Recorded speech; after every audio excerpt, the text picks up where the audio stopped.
Miqtë e mi, përshëndetje.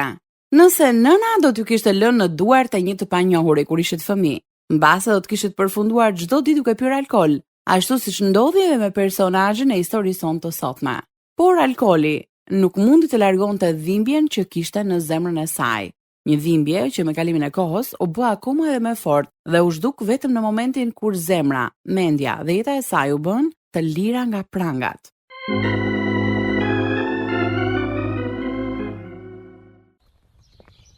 Ky burr ka për të na ndihmuar, Memi. Ai është nga Parisi dhe ka shumë para, kështu që buzëqesha dhe mos fol fare. Në rregull, merrem unë me të. Nëse ai do të të marrë me vete, atëherë do të kesh një jetë më të mirë se sa jeta që ke këtu në Quebec. Tani që babai yt nuk jeton më, unë nuk kujdesem dot për ty. Por mami... Hesht, ky është vendi i duhur. Do të presim këtu në hije derisa ai të vi. Po ndihni të lirë nga prangat të radiodramatizimin e historive të vërteta njerëzore që përcjellin lajmin e mirë në botë. Këto histori janë prodhuar në Chicago nga Pacific Garden Mission dhe vinë për ju në gjuhën shqipe nga Radio 7 në Tiranë. Sot për transmetim ju ftoj të ndiqni programin me numër 348, programi që ju bën të përballeni me veten dhe të mendoni.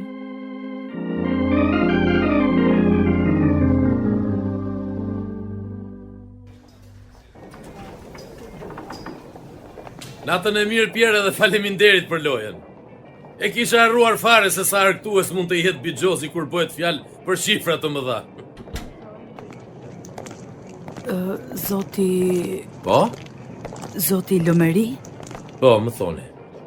Ju jeni burri pasur apo jo? Jo. Zot, si është e mundur që të gjithë këtu mendojnë se jam i bërë nga paraja? Sidoqoftë, po ju çuju në punë se jam i pasur apo jo? Ju lutem, zotri, kjo vajzë e vogël është gjithçka që më ka mbetur në këtë jetë. Edhe? Unë jam e varfër dhe nuk mund ta mbaj. Ju lutem, a mund ta merrni me vete? Jeni gjë e çmendur? Ju lutem, ajo është mjaft e zgjuar. Zotëri, unë mund të këndoj dhe të kërcej. Qen ka edukuar dhe e bukur. E shikoni, zotri? E po, pse e marr me vete? Ju lutem, zoti Lëmeri, ju lutem merreni. Mendoj se mund të më hyj në punë. Në rregull, do ta marr. Faleminderit, zotri, shumë faleminderit. Personazhi i historisë sonë të sotme lindi në Kanada dhe ishte 9 vjeç kur u bë prona personale një francezi të pasur. Kjo është historia e saj jashtëzakonshme. Dëshmia e vërtetë e Memi Laflam e marrë nga doset klasike të programit Të lirë nga pranga.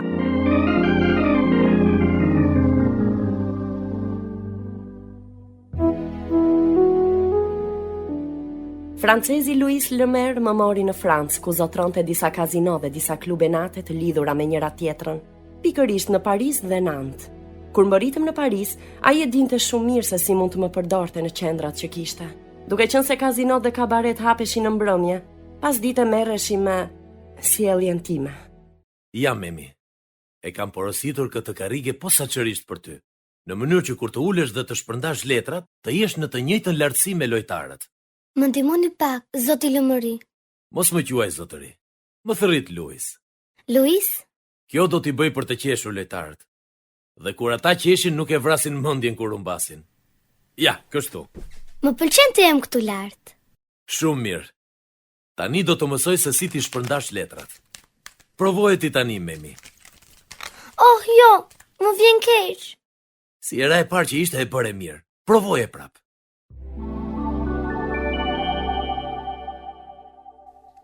Të lumt, Memi. Ke për t'i prekur njerëzit me ndjeshmërinë tënde. Dëshironi të luani zotëri? Po jo zonjë. Shumë mirë. Të duhet vetëm një gjë e fundit dhe pastaj do t'jesh e përsosur. Merre, mbaje tek buzët këtë cigare. Tani dukem si grua, apo jo? Kur të jesh në gjendje ta ndezësh, atëherë do t'jesh e tëra grua voglushe. Bukuri. Klientët kanë për të ta adhuruar. Dëshironi të luani zotëri? Po ju zonjë? Më desh pa kohë që të mësoja ta pija duhanin pa u kollitur. Në fund mësova jo vetëm ta pija, por ta mbaja në buzë ndërkohë që shpërndaja letrat. Më pas Lëmeri, më mësoj një marifet tjetër. Cigarea të bën të dukesh mirë, por ka edhe diçka tjetër që duhet të mësosh. Çfarë, Luis? Disa nga ata sportistët do të qerasin me pija alkolike. Vërtet? Unë e pi verën. Vera nuk na hyn në punë këtu. Kur këta burra do të kërkojnë që të qerasin, ti porosit konjak. Zhak, më sill 2 gota edhe një shishe konjak. Mos harro Memi, kur një burr ofrohet për të dhënë diçka, bëj që të jap më të mirën. Ka ardhur koha që të mësosh pijen. Merre. Ktheje një glong voglushe. Oh, më djeg fyti. Mos e kthe aq ngadal. Sa më shumë të pish, aq më shumë para do të fitojmë. Lëmeri ishte një mësues i duruar. Me kalimin e kohës i mësova të gjitha marifetet e biznesit të tij. Ai kishte të drejtë, isha mjaft e ndjeshme.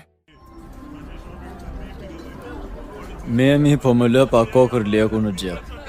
Por duke qenë se më ke rrëmbyer zemrën, nuk e kam problem të t'i jap ty të gjitha parat. Ju falenderoj, zotëri. Dëshironi të bëni një lojë tjetër? Fillimisht lejon të qeras me një pije e dashur. Mbase arrito të dea deri në atë pikë, sa ti të mos mund t'i lexosh më letrat. Banakier, sill një pije për Memin. Faleminderit, zotëri. Konjak për mua, të lutem. Nga i miri.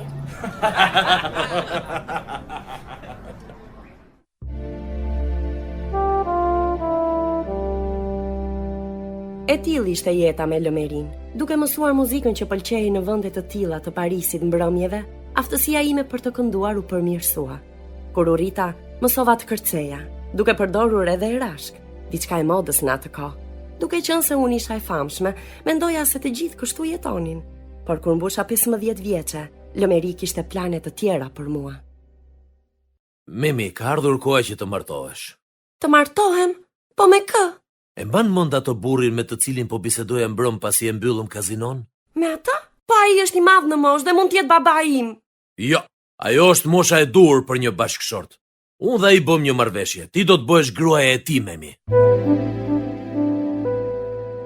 Dhe kështu ndodhi. Megjithse dashuria nuk ishte pjesë e martesës tonë, ne ishim të lumtur. Isha 18 vjeçe kur linda vajzën dhe kjo ishte hera e parë që provoja ndjenjën e vërtetë të gëzimit dhe të dhimbjes. Ta paska sjell infermierja foshnjën, ë?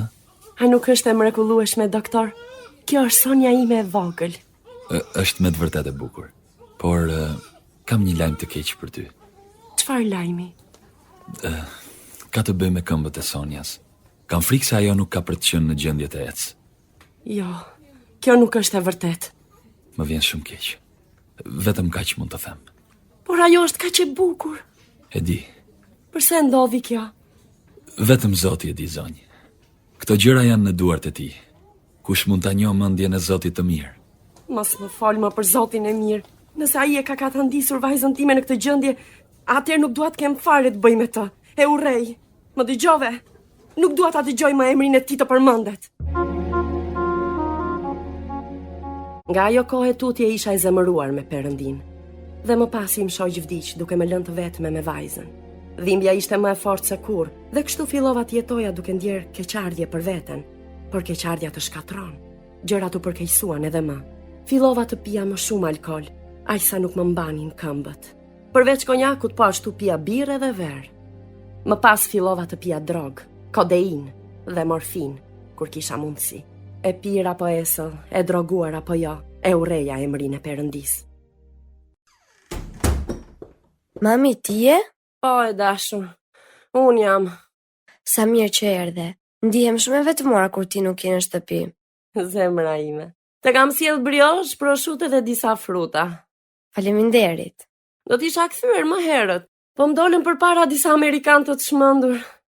Të çmendur? Mos ishin gjë të pirë? Po, ishte një burr me gruan e tij.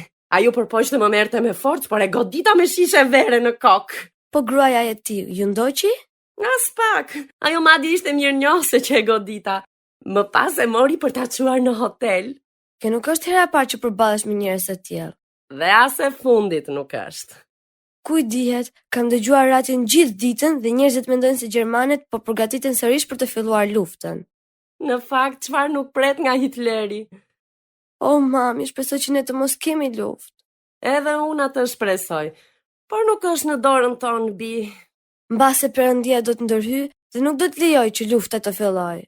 Po ti ku ke dëgjuar për Perëndin? Në një program në radio. E po mos fal më për të. Unë e urrej për këtë që të bëri. Ishte vera e vitit 1939 dhe në vjesht shpresat tona për paqe u shuan. Kur nazistët pushtuan Francën në vitin 1940, të gjithë vuajtën. Në vitin 1941, problemi kryesor për të varfrit ishte keq ushqyerja, një problem që preku edhe sonjan time. Mami, Këtu jam e dashur. ndihem shumë e lodhur. Ja, pi pak nga ky lëngu i mishit që të kam përgatitur. Jam shumë e lodhur për ta pirë, mami. Pije ti më mirë. Të lutem e dashur, duhet të pish diçka. Është shumë errësirë. A mund ta ndezësh dritën? Por dielli po shndrin kaq fort zemër. Mami, unë po shkoj. Po shkoj në shtëpi. Jo, Sonja, ti e gjithçka që kam unë. Mos më lër. Unë e varosa vajzën time në vitin 1941 dhe gjithashtu mbylla të vetmin vend dashurie që më kishte mbetur në zemër. Bashkë me Perëndin, i urreja edhe burrat. Në të vërtetë, i urreja të gjithë, përfshirë veten time. Mbi të gjithë urreja nazistët që vinin në kabare dhe më kërkonin të këndoja këngët e tyre. U përpoqa të mos kisha probleme me ta, por në vitin 1944 më arrestuan dhe më akuzuan si spione. Gjermanët më futën në një burg ushtarak.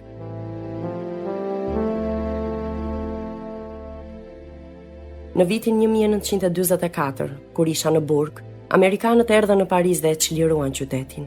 Përfshirë një këngëtare kabareje të raskapitur, e cila ishte alkolizuar dhe armike betuar e Perëndis. Në atë kohë isha 35 vjeçe. Hoqa dorë nga këngët e vjetra që këndoja dhe shkova të argëtoja të sapo ardhurit në qytet. Memi, eja këtu që të pish diçka. Faleminderit zotri. Do të marr një konjak. Me një. Banakjer, sjelli zënjushës një konjak. Jemi shumë të lumtur që ju amerikanët erdhët dhe çliruat Parisin. Ishte kënaqësi për ne. Duhet të ketë qenë e vështirë për ju të jetonit në sundimin e nazistëve.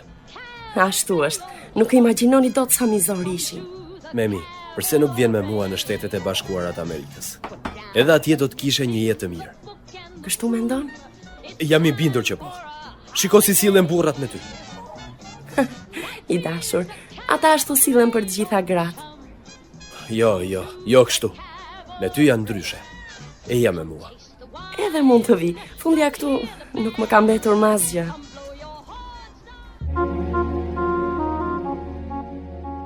Sa më shumë që e mendoja largimin nga Franca, aq më shumë më pëlqente. E dija që në Kanada do t'isha në shtëpinë time, ndaj fillimisht shkova atje. Po përgatitesha të punoja si kërcimtare dhe këngëtare në një kabaret të Montrealit, kur më pllakosi një sëmundje të mërshme. Disa ditë më vonë në spital, mësova se çfarë kisha. Si është pacientja ime këtë mëngjes? Më mirë, mendoj. Ju a dha infermierja udhëzimet që duhet ndiqni? Jo, ajo më tha që t'ju prisja ju. Zonja Laflam, ju keni poliomelit. Poliomelit? Nuk mund t'jetë e vërtet. Jemi të sigurt për këtë. Nuk do të jeni në gjendje të jetoni më si më parë. Po më thoni se nuk do të mund të eci? Në një farë mënyre po. Çfarë do të thuash një farë mënyre? Do të eci apo jo? Me që doni përgjigjen hapur, atëherë jo, nuk do të mund të ecni. Do t'ju duhet të përdorni një pajisje ortopedike për këmbët dhe një karrige me rrota për të lëvizur. Unë? Memi Laflam? Zoti doktor, po unë jam kërcimtare. Më vjen keq zonjë, por kam frikë se ajo fazë e jetës tuaj ka përfunduar tani. Sëmundja ishte ashpër, po ashtu edhe natyra ime. Kur dola nga spitali dhe mësova si t'i përdorja pajisjet ortopedike dhe karrigen me rrota, ju riktheva menjëherë punës.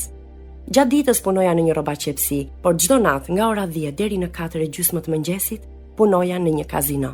Unë isha mbretëresha e atij vendi. Jozef, na duhen më shumë çipsa këtu. Kush dëshiron një pije tjetër në tavolinën e tij? Pierre, sille një këtu. Nuk duam që ndonjë të ketë etje. Më mbush edhe mua një gotë tjetër me konjak, nga i miri. Për 10 vjet bëra atë lloj jete, duke u plakur gjithnjë më shumë, duke u bërë më ashpër, edhe duke u dehur gjatë gjithë kohës. Më pas, në vitin 1958, ndodhi diçka. Gjithçka filloi kur isha në dhomën time, në qendrën e robaqepsisë. Hyr! Përshëndetje, zonjë. Nëse ke ardhur për të bërë ndonjë porosi, atëherë duhet kalosh nga ana tjetër. Nuk kam ardhur për këtë. Kam ardhur se dua të flas me ty, zonjë. Kush je ti? Unë shkoj në një kishë në fund të rrugës. Këtë javë do të kemi një shërbes të madhe dhe do të më bëhe shumë qefi nëse do të vinit. Kush? Unë? E ke idenë se ç'po thua? Unë di vetëm që ti ke nevojë për Jezusin. Të gjithë kemi nevojë për të. Pak theu dhe i ka nde nga erdhe se nuk kam nerva të merrem me ty. E ke problem të lutem për ty? Po, e kam. Ti që ke plotësisht të çmendur, zhduku prej këtej.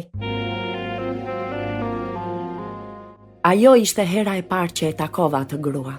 Ditën tjetër ajo erdhi sërish dhe këtë radhë donte t'i jepja fjalën se do të shkoja në shërbes. Do të vim të marrim ne nëse do. Po sikur të thash që nuk do të vi. Të lutem. Ne po lutemi për ty.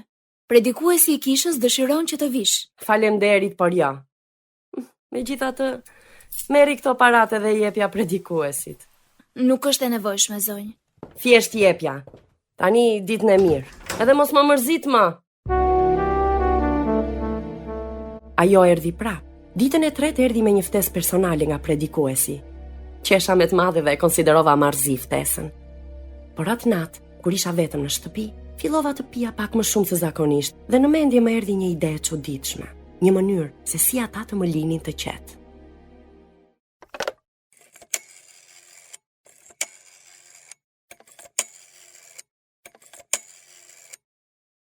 Jam zonja La Flam. Më dërgoni një taksi. Me atë shoferin trup vogël që quhet Joy. Edhe nuk dua njëri tjetër, morët vesh. Vetëm Joyn. Po e pres.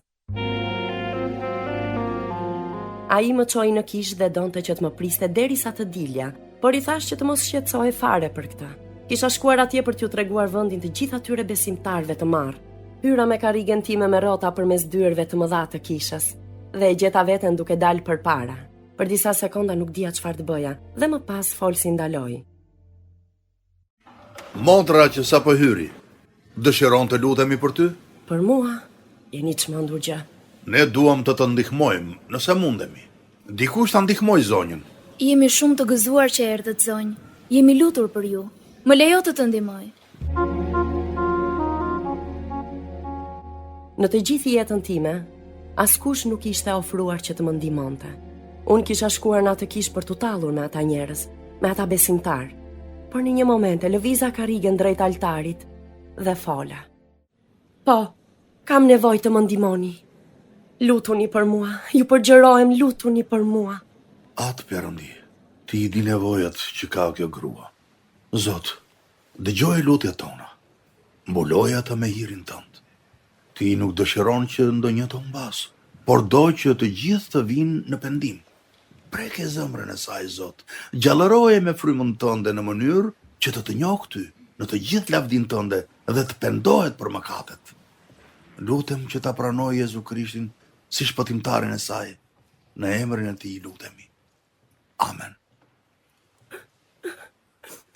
Motër e dashur, do të lutemi edhe më shumë për ty pas shërbesës. Jepini një Bibël dhe le të vazhdojmë me studimin ton nga fjala. Jemi te kapitulli 4 i letrës së parë të Gjonit, duke filluar me vargun 7. Le të shohim çfarë është shkruar. Të dashur, le ta duam njëri tjetrin, sepse dashuria është prej Perëndisë dhe kushdo që do, ka lindur prej Perëndisë dhe e njeh Perëndin.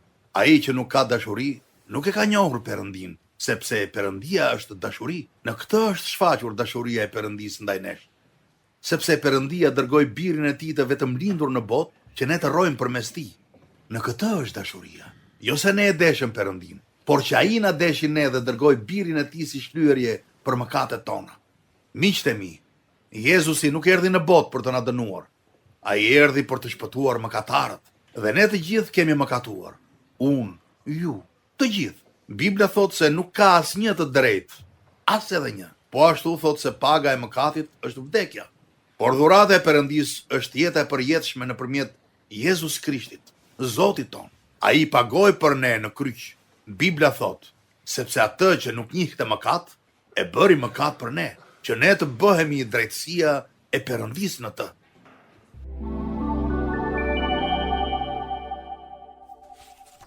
Zonja La Flam, dua të tregoj nga shkrimi që Perëndia të do. A i zgjodhi që të shpëtohesh që para se bota themeloj, që ta njohësh atë. Po si është e mundur? Kjo tregohet shumë qartë te letra e Efesianëve, kapitulli 1, vargu 4. Sikur se na zgjodhi në të, përpara themelimit të botës, që të jemi të shenjtë dhe të pamet përpara tij në dashuri. Zoti. E kupton çfarë po ndodh, zonjë? Diçka e mrekullueshme. Shpëtimi është i mrekullueshëm, i mbushur plot me gëzim. Nuk e besoj dot që Jezusi vdiq në atë mënyrë për një njeri si puna ime. Gjithsecili nga ne mund ta thotë këtë, duke filluar nga kusari që u kryqëzua anash tij, deri tek i pasuri që mendon se nuk ka nevojë për të. Perëndia nuk tregohet i anshëm me njerëzit. Nuk e kam ditur asnjëherë këtë. Krishti ishte biri i Perëndis apo jo? Po, ashtu është. Dhe dashuria e tij është e përjetshme. Në Bibël thuhet se Perëndia e tregon dashurinë e tij ndaj nesh në atë që kur ende ishte mëkatar, Krishti vdiq për ne. Ende nuk arrit ta besoj. Unë erdha këtu që të tallesha me ju. Po, por Perëndia kishte plane të tjera. Po si mundi të më ndryshonte? Ai dëgjoi lutjet tona dhe është plot mëshirë, të dha besim. Vërtet? Po, fjala e tij thot, sepse me anë të hirit jeni të shpëtuar nëpërmjet besimit, dhe kjo jo prej jush, por është dhuratë e Perëndis, jo prej veprave, që askush të mos mburret. Unë vetë do t'isha mburur. O Perëndi, ti e di që pendohem për mëkatet që kam bërë ndaj teje. Unë dua të shpëtohem në mënyrë që të kem jetë të re në Jezus Krishtin. Faleminderit që vdiqe për njerëz si puna ime. Faleminderit që vendose besim në zemrën time. Faleminderit që më dhe jetë të re. Nuk dua të shoh asnjë kazino apo shishe konjaku. Të dua vetëm ty, Zot. Unë isha 49 vjeçe kur Perëndia më bëri pjesë të mbretërisë së tij. U luta që ai të më bënte të lirë nga karrigja me rrota dhe nga pajisjet ortopedike. Me kalimin e kohës kështu ndodhi. Shkova në studimi biblik me gratë dhe ajo që më ftoi mbeti pa fjalë. Zonjë, ti po qëndron në këmbë. E di, edhe mund të eci sërish. Si është e mundur? Doktori më kishte thënë se të pakta janë ato raste ku njerëzit mund të shërohen, por mendoj se ishte Zoti. Lavdi Perëndis. Dua të bëhem më e fortë që të mund t'i shërbej atij, të shlyej gjithë këto vite që i kam shërbyer djallit. Eja, ulu. Gratë e tjera nuk kanë ardhur ende. Dua të falenderoj që më ndihmove me studimin biblik. Ne na pëlqen shumë që je bërë pjesë e këtij grupi. Dua të falenderoj edhe që erdhe të më takoj atëherë kur isha e humbur. U tregove shumë guximtare. Tani nuk është se ti u tregove shumë mikpritse, megjithse shumë pak njerëz të mirëpresin sot. Ti më bëre të mendoja për jetën edhe ajo që pash nuk ishte e mirë. Ti erdhe edhe pse e dije se sa e keqe isha. Zoti na thotë të dalim në botë, të ndajmë ungjillin dhe të bëjmë dishepujj. Pikërisht këtë dua të bëj për pjesën tjetër të jetës sime. Dua t'ju tregoj njerëzve se si Jezusi më ka bërë të lirë. Një vit më pas, kur isha 50 vjeçe, fillova të punoja si misionare me njerëzit që flisnin frëngjisht në Louisiana.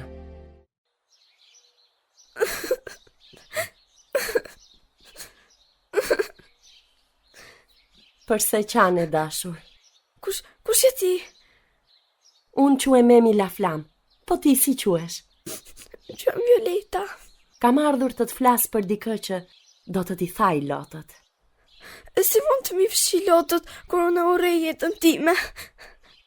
E pa ai për të cilin dua të flas, erdhi që të t'jepte ty jetë dhe jetë me bollok.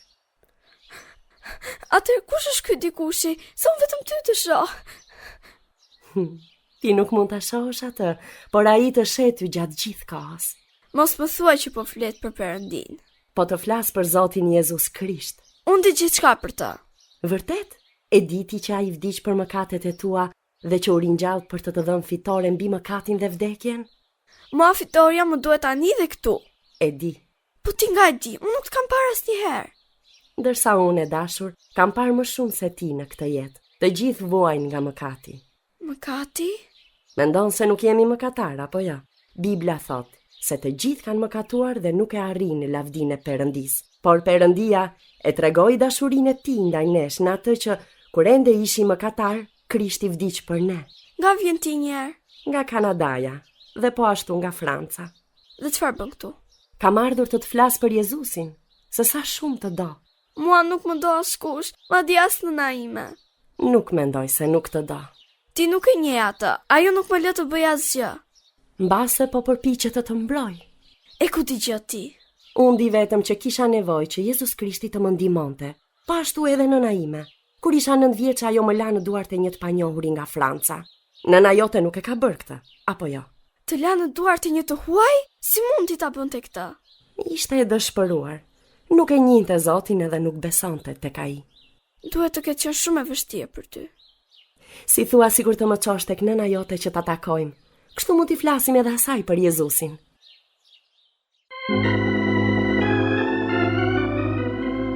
Në vitin 1960, Memi Lafla muftua në Pacific Garden Mission, ku prodhua dhe historia e saj për programin Të lirë nga prangat. Të gjithë mbetën pa fjalë kur ajo këndoi dhe tregoi dëshminë e saj. Mbetën pa fjalë kur panë se sa njohuri kishte nga fjala e Perëndis dhe se sa shumë e donte Jezusin. Por mbi të gjitha, mbetën pa fjalë me atë që Perëndia kishte bërë në jetën e saj. Dëgjuesi dashur, Perëndia është e njëjtë edhe sot. Ai bën mrekulli, e mund të bëjë edhe një mrekulli në jetën tuaj. Nëse ju ktheheni tek ai të penduar, besoni në të, ai do t'ju japi një jetë të re. Nëse keni nevojë për ndihmë në marrjen e këtij vendimi thelbësor për Krishtin, ju ftoj të na shkruani në Radio 7, kutija postare 2914 Tiranë, ose mund na dërgoni email në info@radiovis7.net.